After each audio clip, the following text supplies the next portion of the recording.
Oh, hello! My name is Mara, and welcome to Books Like Woe.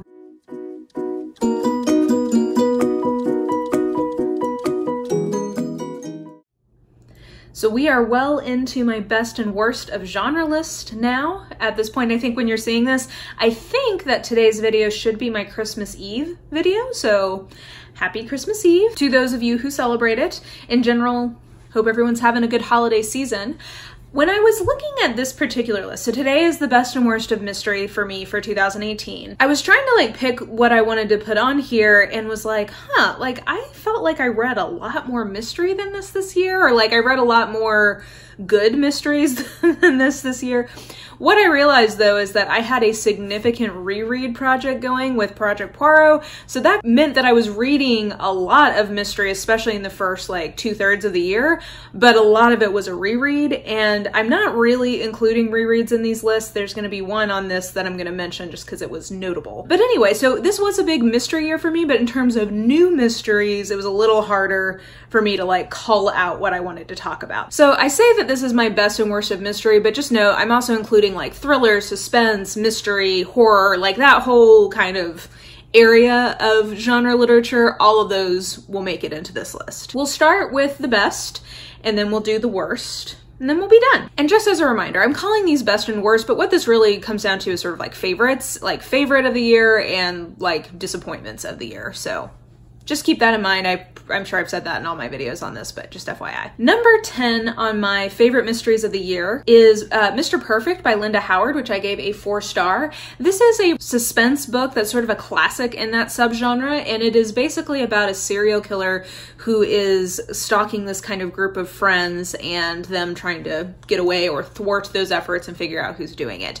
This is a really great example of what romantic suspense done well looks like, which is that it does have a really satisfying suspense plot, mystery plot to it, but it also does have a lot of friendship elements, a lot of relationship elements essentially happening in them. That's what I think of as sort of a hallmark of romantic suspense, is that it's never just the suspense story. It's also always about family-friend relationships, and then of course there's a couple getting together. So this is my first Linda Howard I've ever read, and like I said, it is sort of a classic in this subgenre, so I guess I'm not surprised that I enjoyed it, but I did really like it. And considering that I think it came out probably 15 or 20 years ago, which in genre time is quite a while ago, it does hold up really well, I think, overall. So yeah, that was a nice, pleasant surprise, and kind of a classic in a subgenre that I was excited to find out that I enjoyed. Number 9 is Undead Girl Gang by Lily Anderson. Now this is a YA mystery, and it's really kind of a genre bender because it's about a young Wiccan girl whose best friend is murdered, and she accidentally / on purpose resurrects her to help her investigate who killed her.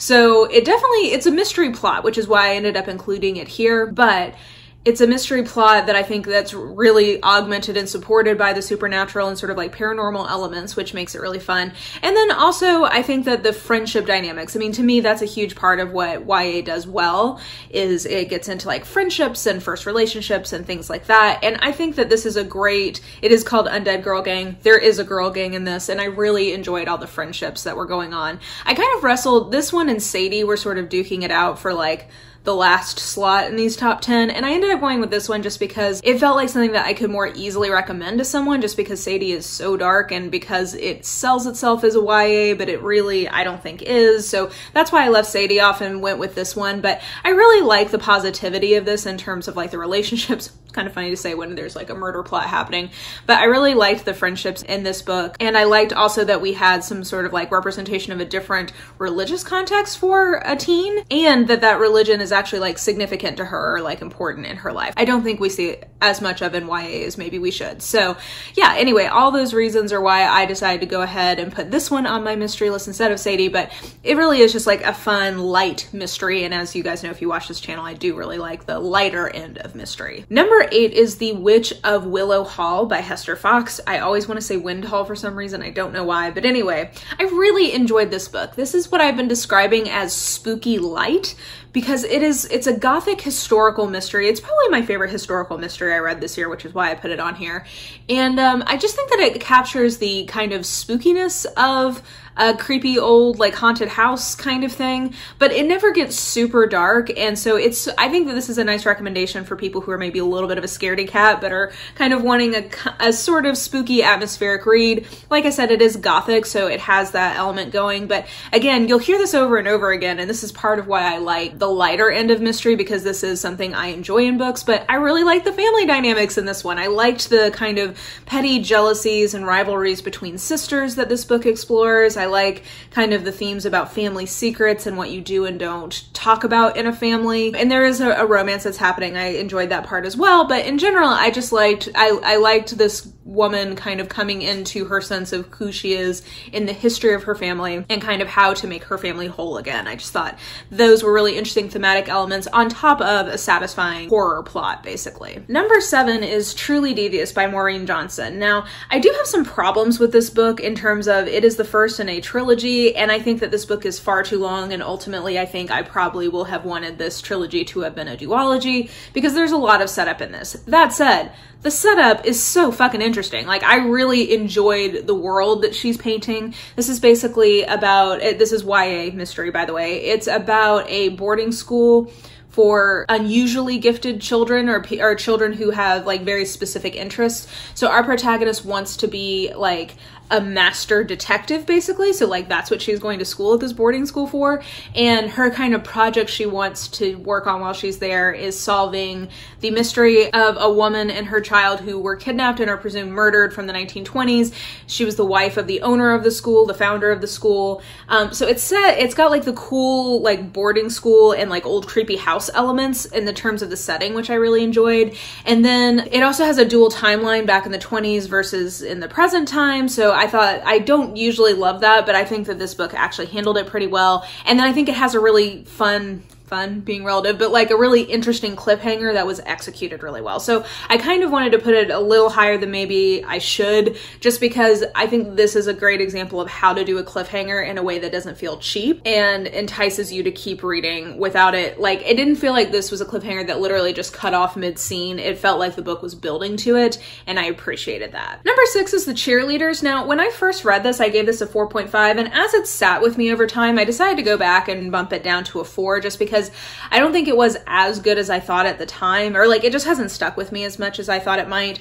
Basically, the premise of this is that several years ago, 5 girls who were on the local cheerleading squad were all killed in 3 separate incidences, one of which was definitely murder, one of which appeared to be a suicide, and one of which could have been an accident, could have been a murder. So a few years later, the younger sister of one of those cheerleaders is kind of asking questions and trying to find out what really happened just based on things that are happening in her own life. I do think part of why, again, I bumped it down is that I do think as a mystery, I think it's fair to say that this maybe isn't as good as I wanted it to be in terms of like, I think that there could have been slightly more threads in the mystery, but as like a case study, like, cause you're in the mind of the girl, the main protagonist, who's sort of investigating her sister's death.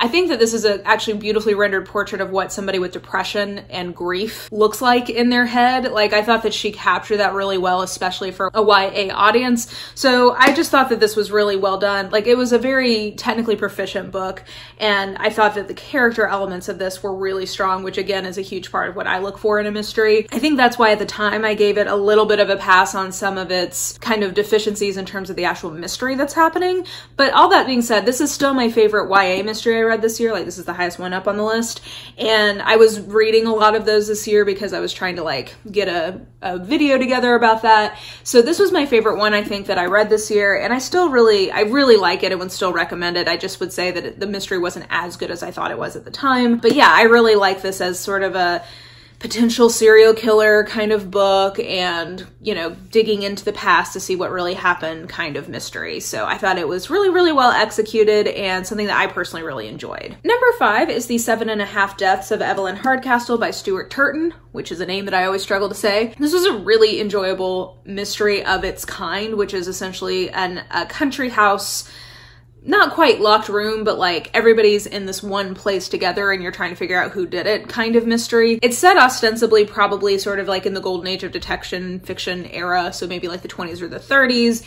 And basically the premise is that this one man is waking up every day in a different body, having to figure out who killed Evelyn Hardcastle, and he has 7 days to do it. So he has 7 days to try to figure it out, and then if he hasn't figured it out by then, he has to start all over again. So it's sort of like a nightmarish hellscape of like Groundhog Day trying to figure out who did it.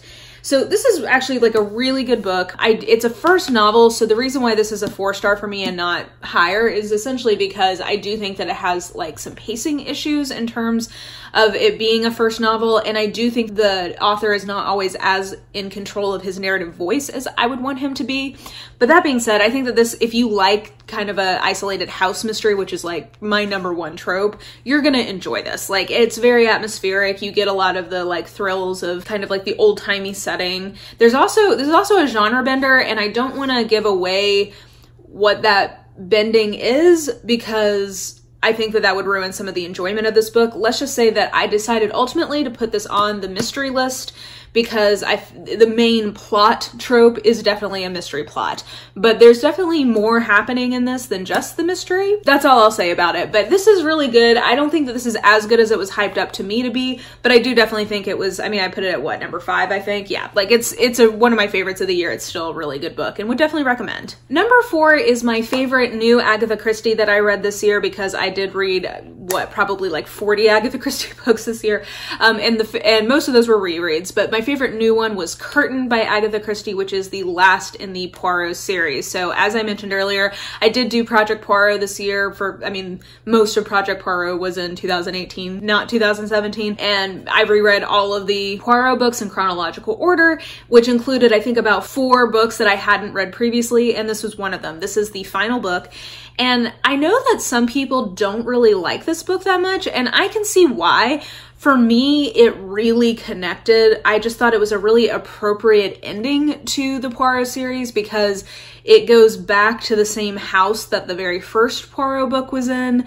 And it's really, I mean, it is a mystery, and I think that the mystery elements of it are honestly not that successful. Like, this is definitely reflecting like why I'm saying favorites for me, this list is, because I wouldn't say that this is like the best Poirot by any stretch of the imagination, but I found it incredibly moving. Essentially, this is a novel about saying goodbye and grief, and at the time I read it, I was sort of thinking of it in the lens of my father having been sick the previous year and a friend of mine passing away the previous year, but now, since my father also ended up passing away, I definitely feel that even stronger, just like the themes of like grief and letting go and like what it looks like to say goodbye to certain parts of your life and then have to move forward in new ways, really resonated with me. And I think as a final book to what was like, what, I think like a 40 or 45 book like series. Like, there's a lot of Poirot books and short stories. I think that that's like thematically really appropriate, and I really appreciated that. So for me, this is a really successful final book. I know not all Poirot fans feel that way, but I really liked it, and that's why I have it at #4. Okay, and now we come to my highest ranked 4-star book, because the top 2 are both 4.5s, but this is #3 and this is 4 stars, but it's my favorite of the 4 stars I read this year.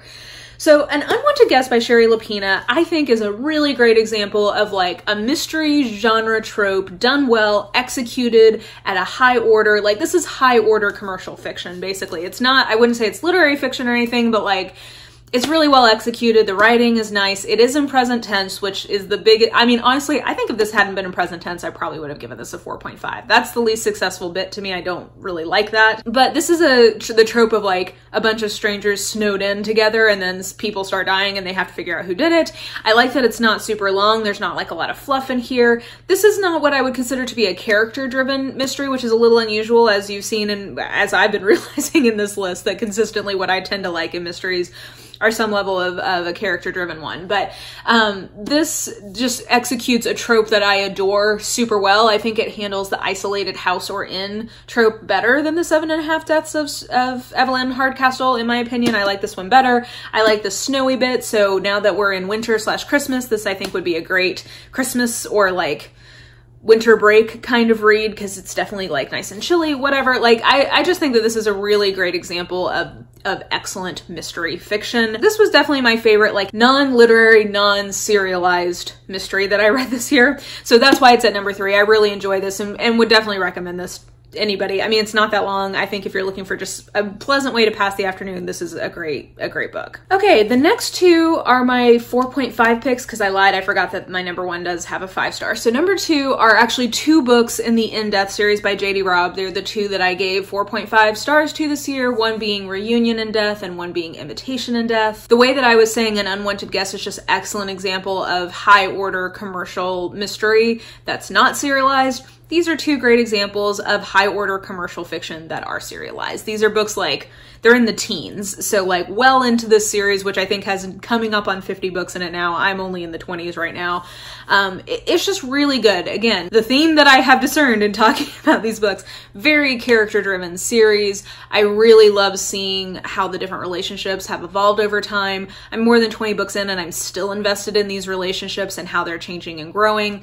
The mysteries in this series can be somewhat hit or miss, so like some of them are definitely more perfunctory and some of them are more interesting. Both of these are ones that I think have pretty solid mysteries in them. Like I really enjoyed them. Like one of them is a serial killer thing and one of them is like somebody's trying to get revenge on the cop who put him away kind of a thing.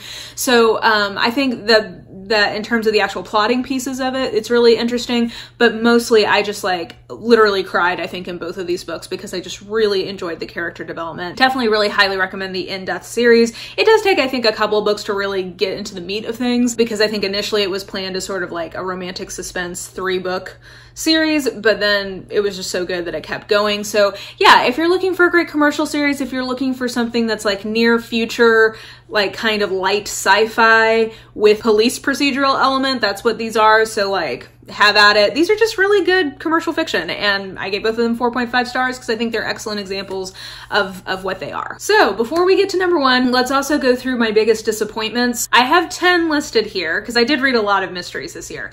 Of those 10, 5 were in my worst books of the year list because I did read some really bad mysteries, which were #Murder Trending, Passenger to Frankfurt, Death at Breakfast, Winter at Death's Hotel, and Party Girls Die in Pearls. So those were on my worst of the year. Like genuinely, I think those are all bad books and those were on my worst of the year list. And then 5 other books that were just disappointing, like my biggest disappointments. Maybe they weren't the worst. I think I gave some of these 3 stars, but they disappointed me. They weren't as good as I wanted them to be, or they didn't connect with me as much as I wanted them to be.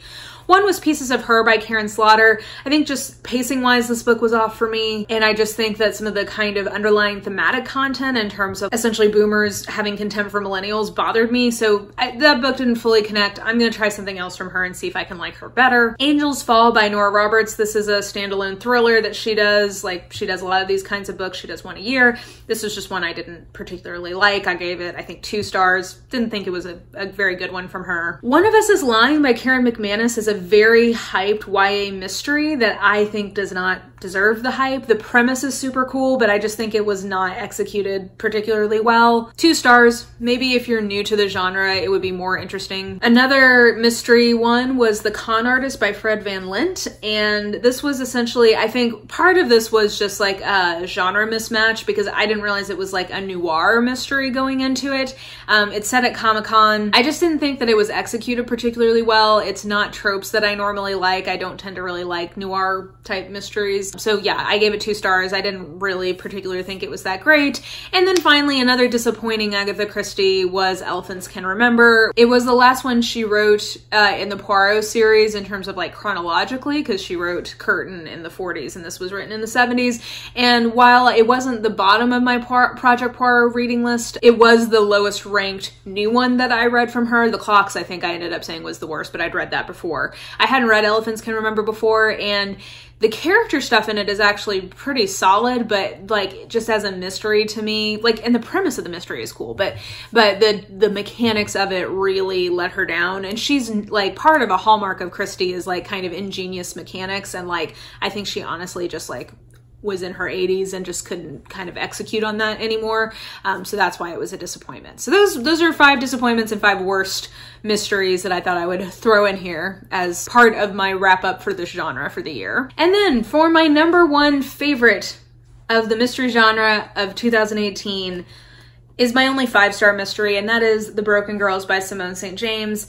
This book, I just recommend all the time. I initially gave it a 4.5, but over time, I recommend it so much. I think about it a lot. I refer to it often. Like, this is one of my favorite mysteries I've ever read, which is the criteria for a 5-star for me as a favorite, an all-time favorite. And this definitely gets there. This handles like 3 different timelines really nicely. It's set at a creepy boarding school in the 50s and in one timeline, and then in the present day, it's the boarding school has been abandoned, and a intrepid reporter is trying to find out what happened to her sister who was murdered in the 80s on those abandoned school grounds.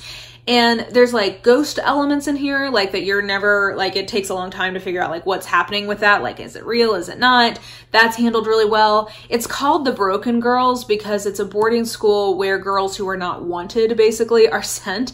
And so basically it's exploring what it means to be a broken girl in these 3 different eras, the 50s, the 80s, and today. I just thought it was really, like, it's handled really well at a character level. And then it's also a really satisfying plot. And I think for a mystery, like for me, those are the 2 things that I'm always really looking for, are plot and character. And the writing is quite nice in this. I've acquired several other Simone St. James books now for me to dig into her backlist at some point. Yeah, this was just unquestionably my favorite mystery of the year, something I would really recommend. And I think you'll have to stay tuned, but maybe you'll see this again on a different list. So those were my best and worst mysteries / thrillers / that whole area, horror, all that, of 2018. Like I said, I read a tremendous amount of mystery this year. In 2018, I read roughly like a little over 250 books that were new to me, but I also read probably, let's say reread 25 Poirots. So a huge percentage of my reading this year, at least how it felt, was mystery. We'll see how that bears up in my final stats. So it was interesting kind of going back and seeing how much was actually good of what I read and how much was just sort of like, meh. But yeah, this was sort of an interesting process. And in the course of talking about these, I think I've realized how important the character and relationship dynamics are to me in a mystery, which I don't know that I fully would have been able to tell you until I was just now doing this. So anyway, I enjoyed doing this and I hope you enjoyed watching it. If you did enjoy watching it, please like, subscribe, follow me on the social medias if you are so inclined. I have all that information listed in the description box below. Definitely let me know if you had any big hits or disappointments in the mystery subgenre this year in the comments below. But I think that will do it. I hope you guys are having a really great day. Merry Christmas Eve, and I will just talk to you soon. Bye!